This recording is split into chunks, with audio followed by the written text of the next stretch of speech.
Welcome. In this updated tutorial, we will show you how to send an avatar on Snapchat. Follow these simple steps to add a personal touch to your chats. To get started, open the Snapchat app on your device. Once the app is launched, locate and tap on the chat icon to access your chats. Open the chat conversation where you want to send the avatar. This can be with a friend, family member, or anyone you're chatting with on Snapchat. Within the chat, tap on the smiley face icon to access the various stickers and emojis available for use.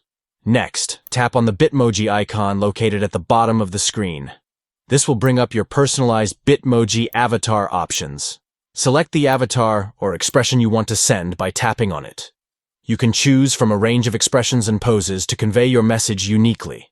By following these steps, you can easily enhance your Snapchat chats by sending personalized avatars. Thank you for watching, and we hope this guide helps you in adding a fun and personal touch to your conversations on Snapchat. Express yourself creatively with your avatar in chats and make your interactions more engaging and enjoyable.